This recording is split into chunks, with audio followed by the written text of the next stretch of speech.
So, according to Fabrizio Romano, the transfer expert, this is a breakdown of Victor Osimhen set to join Galatasaray on a permanent deal.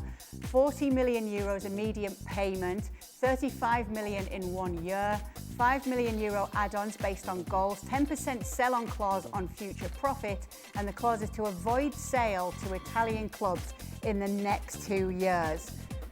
Now, obviously, Gab, we know how good this player is. We know how many teams have been looking for goal scorers, but it feels as though he's never been linked as much as he should have been with names that he was touted as potentially going to. What is the deal with Osimhen? Why hasn't it been that he's ended up at a club in the top 5 leagues? I think this is an overarching mystery. It's true. He was... when he didn't move last summer, he extended his deal with Napoli for another year to preserve his transfer value. He got a significant bump there. So, you are talking something in the region of £250,000 a week, which is a ton of money. But, it's not out of this world money for a guy who I think is one of the top 5 center forwards in the world. We can have a debate about this if you like, when I saw, Mateus Cunha, Brian Mbeumo, guys who are actually older than Victor Osimhen, I really kind of wondered about this. And people can look at the Turkish leagues and be like, ha ha ha, look, and go and kind of discount it. Okay, fine, discount it. So what? So it's 50% as good as the Premier League? Okay, I think you take those 19.5 goals and the work rate and the assists and the fact that, in terms of character, this guy is an absolute leader. I think a lot of people have really missed the trick on this one.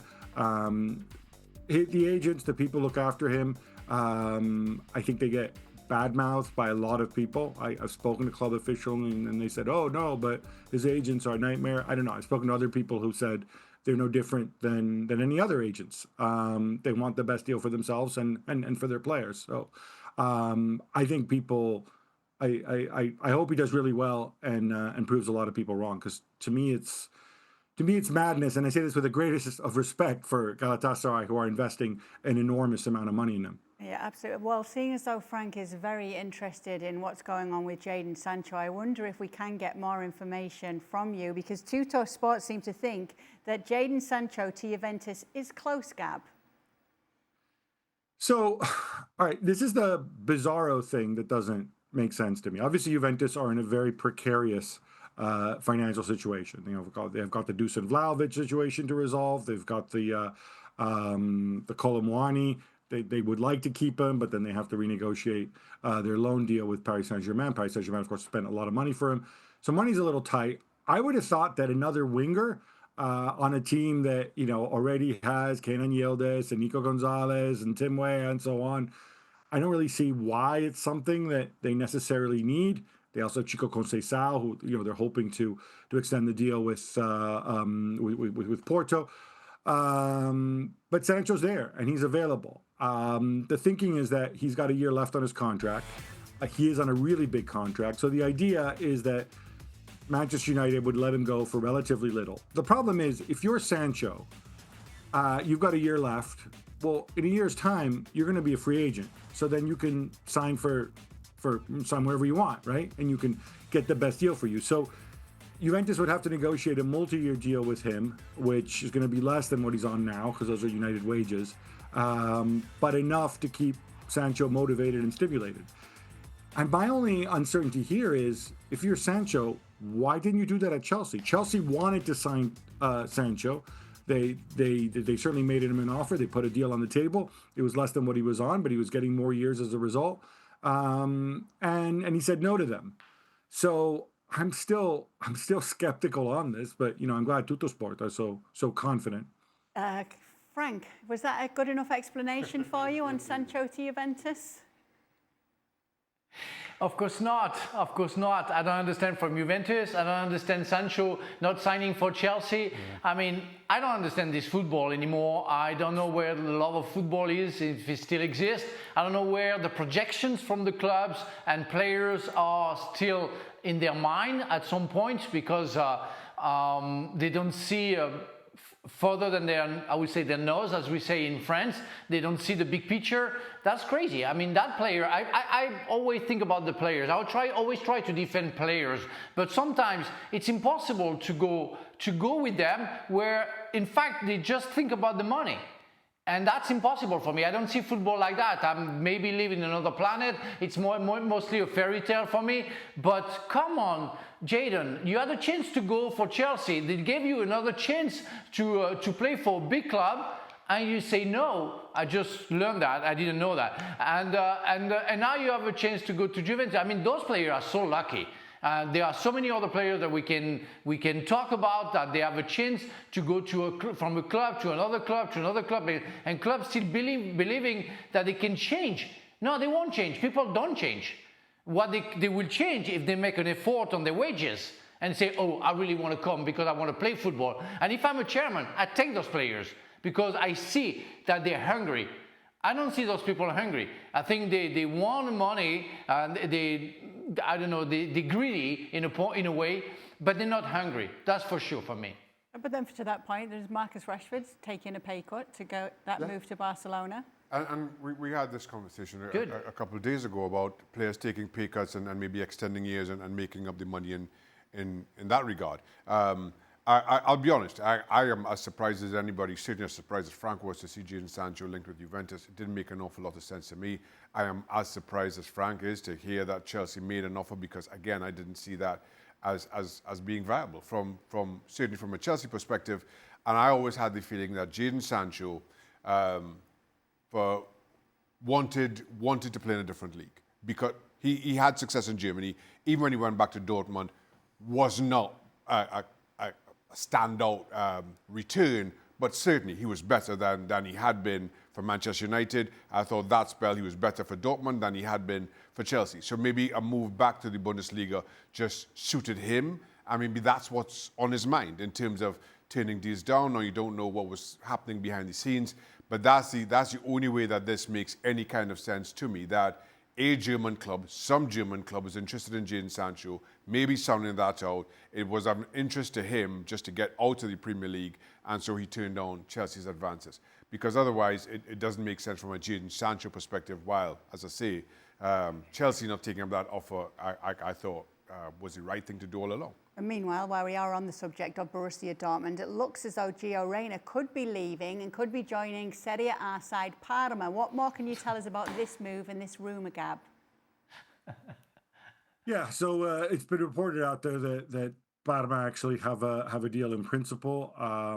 It's not a big transfer fee, because I think he only has a year left on his deal, and of course with his injuries and whatnot, he really didn't play very much at all last year. The thinking is that he's going to be highly motivated. Parma were one of the youngest teams in the Big Five leagues last year. I believe they were the third or fourth youngest, and they managed to stay up. So they'll be looking for some leadership. He's obviously still very young himself, and we all know it's a World Cup year starting out or coming up. Maybe a better, more nurturing environment than he had when he went on loan to Nottingham Forest.